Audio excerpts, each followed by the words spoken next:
So this is our TK through second grade project. It's a little sailboat, and you can have variations thereof. I will tell you, and I'm going to ask you for grace on this, I know I messed up in 2 of my schools and did not cut the smaller little piece of paper.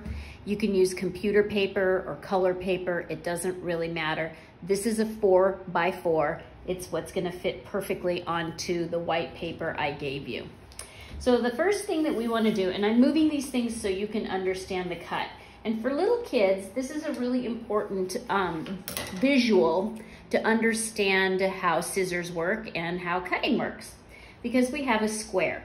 If we turn it this way, it's a diamond. And what you're going to do is go point to point or point to point. However your child uses their scissors is fine. However we get there is okay. And you want to go across and try to come out the same side, like that. And I always tell the kids in school, now you have a sandwich. Well, we don't need this part of the sandwich. We're going to use this part of the sandwich. And how I hold it is from the longest part, and all I do is snip the end. Boop. So what happens is just by those little cuts, and I have a spare piece of paper because I don't want to get my counter dirty, I'm going to use black crayon.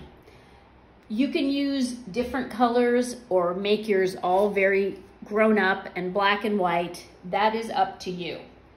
What I like to do is use another piece of paper so I can make my outlines. That way, I'm not writing on a table and I don't feel like I can't press down nice and hard to make that outline on the white. See what I did? Think about it. Most of these little boats, especially in Winslow Homer's time, they were made of wood. So I'm going to go straight across like this. It does not have to be perfect. Some kids already know how to do things like making wooden planks, and you can make them different sizes. It can also wind up looking a little bit like a brick sometimes, so I like to break it up. You do whatever you want on the bottom of your little sailboat. The girls will always say to me, can I make flowers for the portholes? I guess if that's what you want to do, you go for it. So I'm going to make little circles because they're the fastest, but you can make squares or triangles or flowers or whatever, and you can do a little shading, and that is totally up to you. All right, so there I have the little bottom or the hull of my sailboat. When it comes to the actual sail, and I always tell the kids this because our natural habit is we want to glue things together like so. But if I was on this little sailboat and you smash the sail down like this, I can't walk there because the sail in real life, and I'm going to hold this up, what it does is it moves back and forth. So it would knock everybody right off into the water. So you have to leave space. You have to leave space between the top of the sailboat and the bottom of the sail. Here's where we're going to do this. We're going to take this white piece of paper and we have to make a horizon line. It doesn't have to be perfectly straight, but if you're a math person and that bugs you that the horizon line isn't perfectly straight, that's okay. Go and get a ruler, use another piece of paper, and you want to go darker to lighter. That's our value. If you decided you want to do the project with blue crayon, then go darker blue at the top and get lighter at the bottom.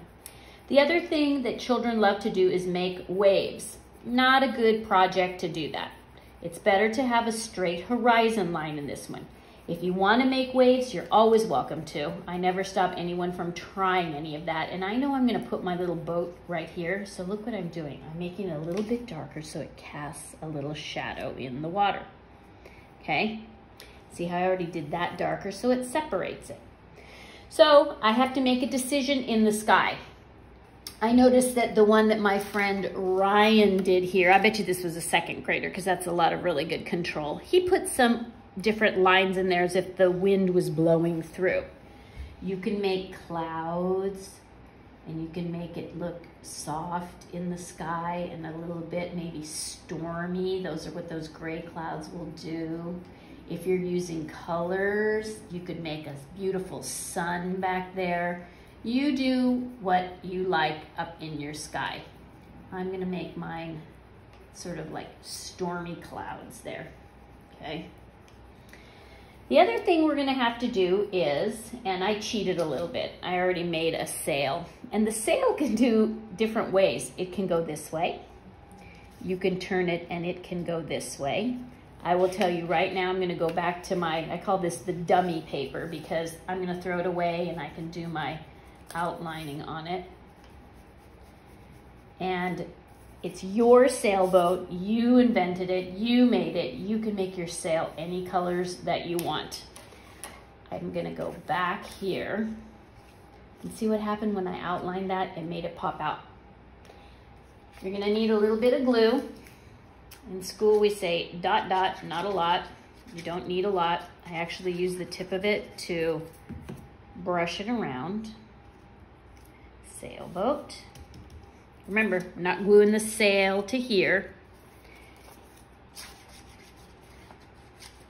And I gave you a black piece of paper, so it's okay if the sail sticks off the paper a teeny tiny bit. And you'll see why in a minute. We need a mast, M-A-S-T. The mast is what holds the sail to the ship.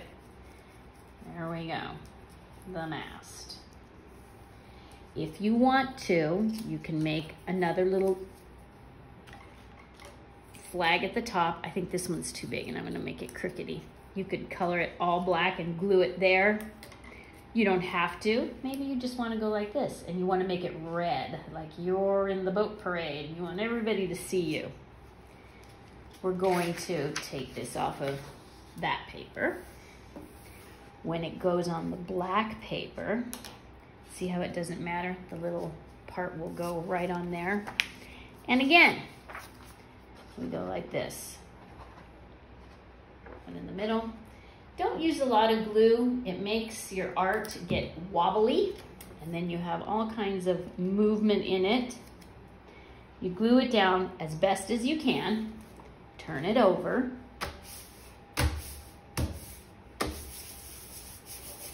Smash it down good, and ta-da, your Winslow Homer sailboat. You are an artist, you created something, you're gonna write your name at the bottom. There we go. I am Mrs. Donfrio, but my first name is Helen, so that's what I wrote down there. And there you go, Winslow Homer Sails.